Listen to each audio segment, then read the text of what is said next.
Hey, I'm Alex Radcliffe from Board Game Co, and today I'm reviewing Express Route from the Op. Express Route is a 1 to 4 player pick up and deliver game in which players are trying to collect packages. Well, not really collect packages so much as deliver packages, but once you deliver enough packages, that's how you're going to win the game. In the game, you're going to have an airplane. You're also going to have 3 vehicles, 3 autonomous vehicles controlled by all the players. A 1 to 4 player game, you can play it solo, managing multiple drivers. You can play it, all 4 players, but you're all working together to try to deliver these packages before the demand is too high, or alternatively, you want to try to win over there. To win, what you're going to have to do is you're going to have to go ahead and deliver 4 packages over here. So for example, if we are able to get this vehicle over here, let's pretend we have this car over here, we pick up this vehicle. We'll explain the action system in a second. Let's just explain winning. We'll take this package, we'll put it onto this vehicle, we'll get this vehicle all the way over to Pittsburgh over here, and when it's in Pittsburgh, we'll go ahead and drop off that package, and by dropping this off and delivering it, we have successfully delivered a package. That's the kind of thing you're trying to do. So you're trying to pick up a package, you're trying to get it to its location, and drop it off using the combination of 3 vehicles and 1 plane at your disposal to go ahead and do so. Seems simple enough. So you only have 4 packages over here, then you have 2 more and 2 more over here, which will all have unique reasons of how. These 4 can be anything. These ones have to be an odd demand package. Odd demand means, for example, this is a 3 compared to the 2 we just picked up. So this can be a 1, 3, or 5 in these 2 spots. And this can be high demand, which means you have to have a 4, 5, or 6 in these 3 spots, so in these 2 spots over here. There's a whole bunch of these in the game. So for example, we have low demand options over here. I assume in the back of here we have even demand. Yep, we have even demand. And so you have a bunch of these little things in the box, so you're going to have a different combination of the final 4 packages of what you have to deliver. So 4 of any packages, and then 4 matching specific criteria. Now, part of the tricky part is you have to deliver these 4 before you can touch any of these, but once you do deliver these 4, you can go ahead and do these in any order, trying to accomplish those. Again, seems simple enough. You're going ahead, you're delivering 8 packages, that's the entire game, but not really.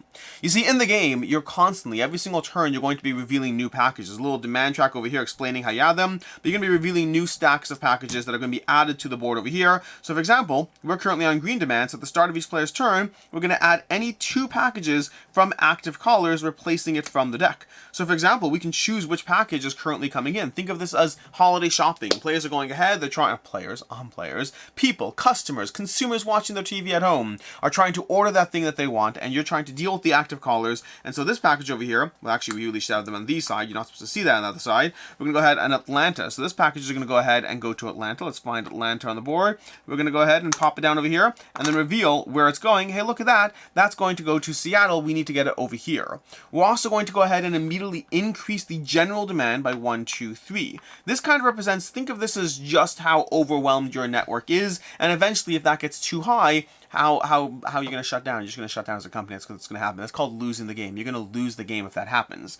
The good news is every time you deliver a package, if we grab this package, we load it onto a vehicle, we get that vehicle there, we put it down over here, and then we go ahead and make our way down to Seattle over here, we deliver the package, then we're going to go ahead and reduce that demand track by 3 and place this into our delivered packages. So again, things so far seem good.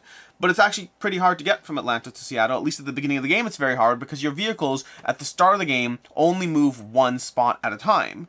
And so this demand track over here, this sequence at the beginning of each turn, is actually going to have you slowly but surely becoming overwhelmed. This is going to be ticking up. Things are being added to the board faster than you are able to deal with them. And again, if you get too high, you're going to lose the game. And that's where the challenge of the game comes in. You see, the first thing you do every turn is you look at the demand track and you add between 1 or 2 packages depending on the demand track. The higher it goes, the slower things slow down a bit. But again, the numbers in the packages range from 1 to 6, which means you can go ahead and add a 6 demand package in a single shot. And if you don't deliver that, that's just sitting there representing the toll on your overall infrastructure, customer dissatisfaction and complaints. You know how happy you are with UPS, FedEx, USPS, and all those? That's about how happy everyone in this game is with you as you slowly but surely become overwhelmed with the infrastructure and system behind you. And that's where you have the opportunity to try to grow past this. You see, if all you do in this game is try to deliver 8 packages, you will lose. I don't think that's a question. I challenge you to do otherwise. I just don't think it's a question. You will lose the game if you simply try to deliver 8 packages. But at the end of the turn, you have an opportunity. At the end of the turn, you have the opportunity to go ahead and trade in packages you've already delivered in exchange for this handy, fun little deck of upgrades. You see, this is where the game has its fun. This is where the game has its tableau building. You see, you're going to have your own little dashboards over here. Each player is going to have the dashboard. and this represents each player's strength at managing each of the vehicles.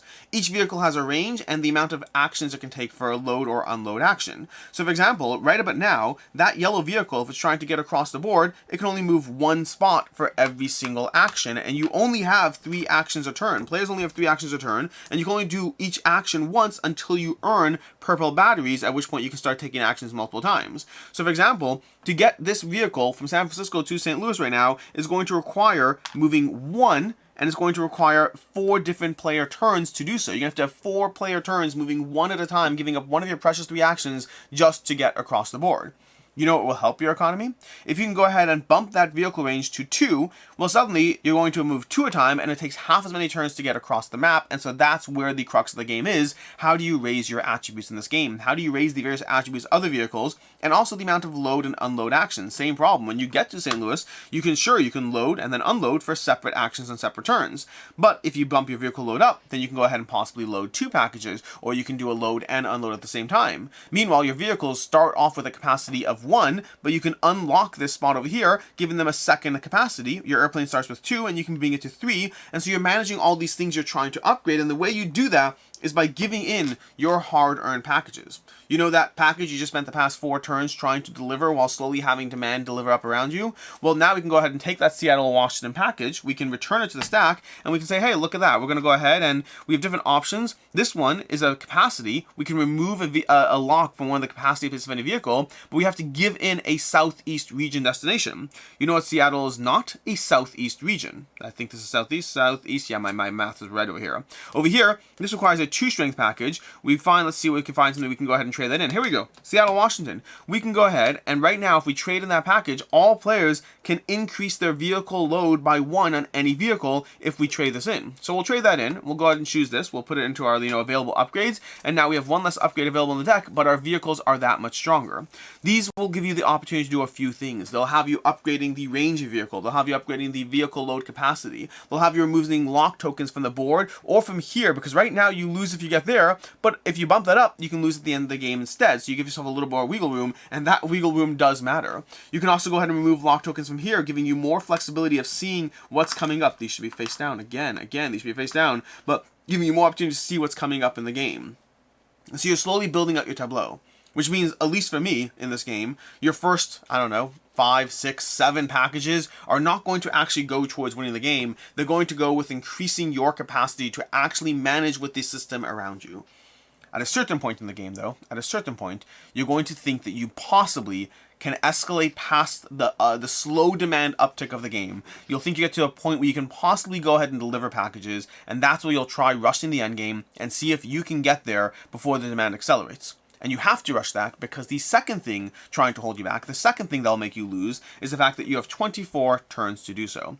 24 player turns, we'll go ahead and be flipping over these events one at a time. And these events, they're not the funnest events. They're the events that will say, hey, you know what? You just can't travel through these regions this turn. There's no travel in or out of Washington. You can't travel through the entire central region. We're going to go ahead and add a package from the top of the low demand drop out to the map and adjust demand. We're going to remove a package from the board and not adjust demand. They're all going to be events that hold you back across 24 turns, slowly adding more and more delays, because you know what never happened ever?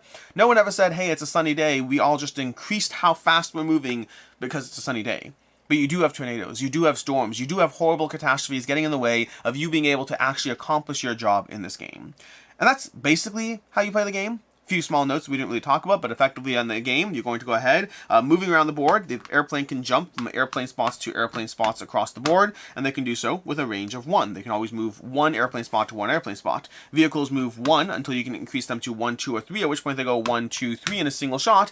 And then meanwhile, vehicles are going to go ahead and have a load and unload capacity based on their vehicles and based on being the spot they're in, and you're just trying to manage all of that before time runs out.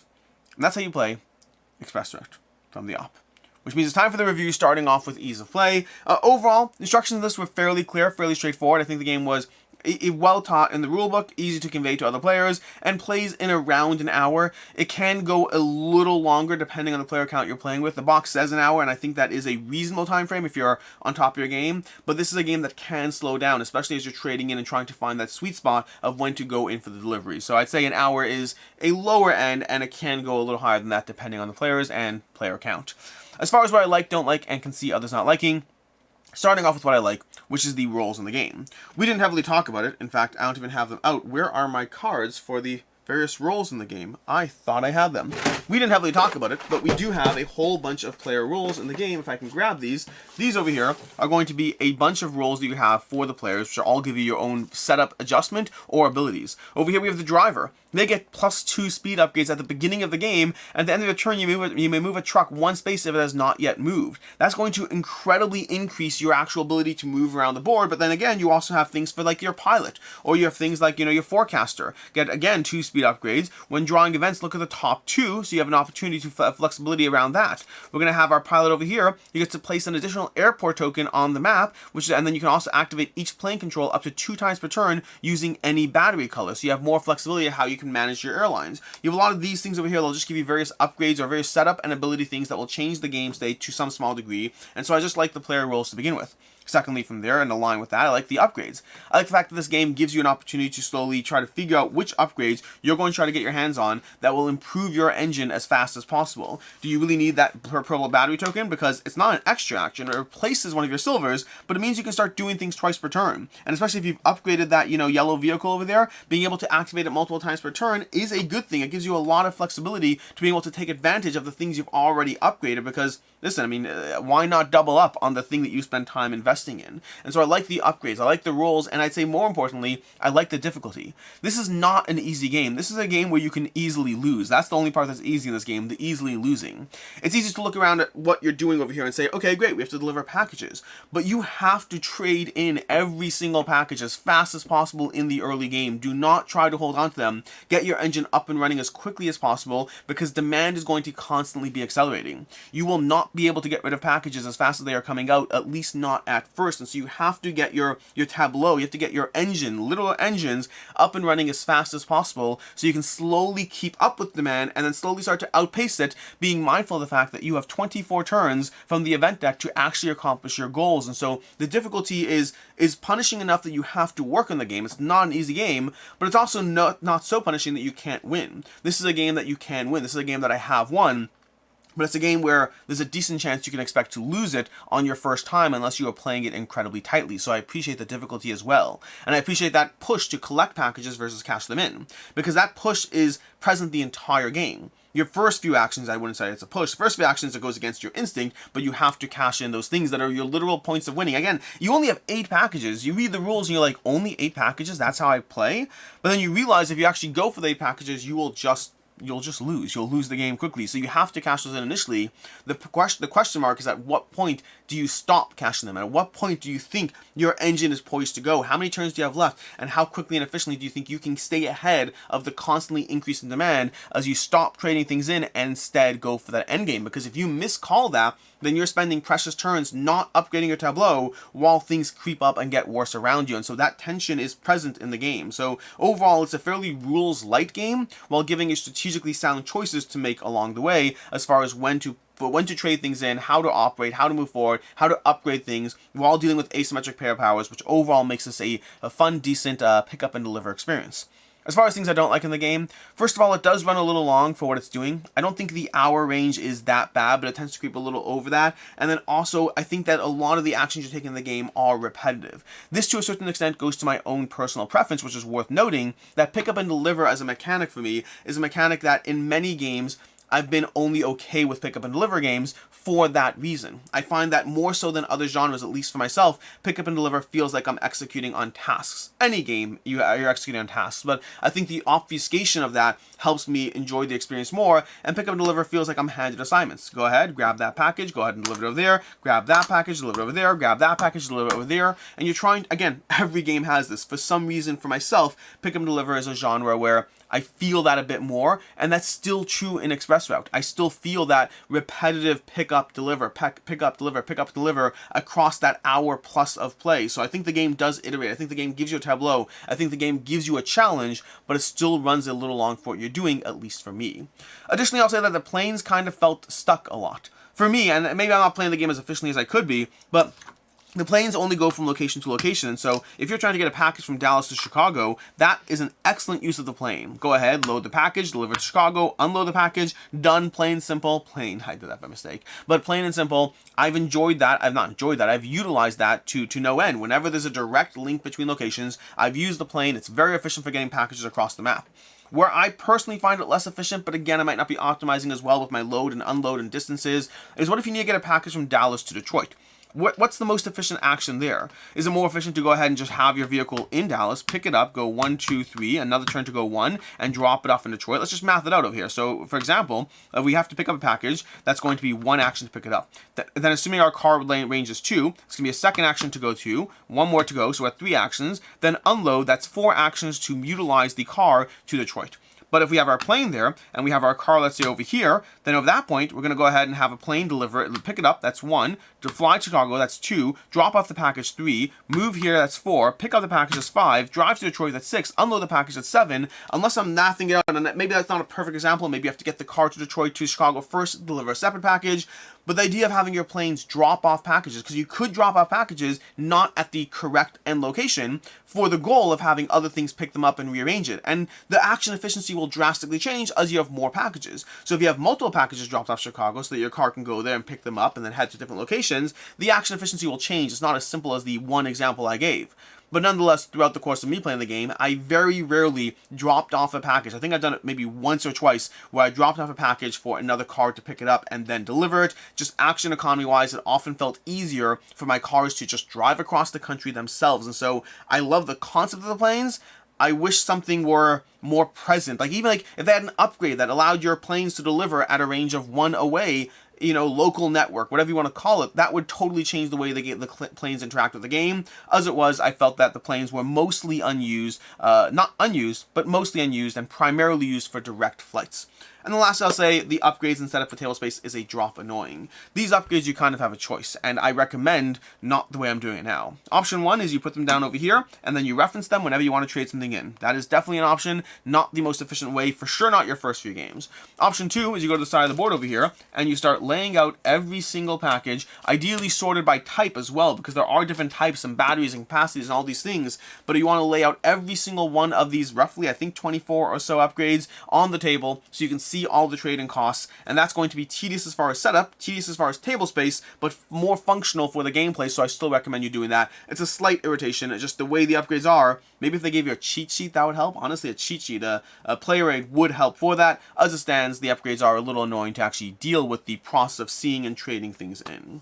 As far as what I can see others not liking, first of all, the game does come across it comes across as a gateway game in terms of the accessibility, in terms of the rules load, in terms of where the game is, but it is hard, it is punishing. So that's an area where if you're looking at this as a gateway game, it might be a little bit more punishing, and if you're looking at this from like a heavy strategy game, I think there are probably better games out there. So it falls into a middle zone where it may or may not be right for you depending on your preferences. And then secondly, I'll say that the package values often seemed fairly random. Like if you're trying to get a package from Los Angeles to Pittsburgh, that should be a high value, but sometimes you'll find packages are going from Denver to St. Louis that are also a high value, and so I don't fully understand the exact system, or sometimes you'll have packages that are going a far distance that are a low value, and so I didn't fully understand whether there's any actual math to these as opposed to pure randomness. There might be math, I just don't know, but I couldn't fully figure that out. And so the package systems, sometimes you just get a package, you have to drive across the country, and you just, you reduce your demand by 1. The flip side of that is some of the packages, some of the upgrades you want will require a 1 distance package, or a package from certain locations, so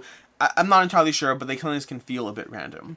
As far as final thoughts on Express Route, as pick up and deliver games go, I've enjoyed Express Route, but it's still a pick up and deliver game, and to me it still suffers from the main problem I have with the pick up and deliver games, which is that sometimes they just feel a little repetitive for what you're doing. I like aspects of what Express Route is doing. I like the upgrading, I like the difficulty, I like the concept of trading in the various things, the very things you need to win the game, you have to constantly choose to trade them in. I can't say I love necessarily the graphic design. It feels a little, it feels age appropriate or decade appropriate, I don't know if you want to call it there, but it feels like, what's it called? What's that game? Fallout. It feels like Fallout. I get very strong Fallout vibes from this. You are dealing with futuristic autonomous vehicles, so it fits that.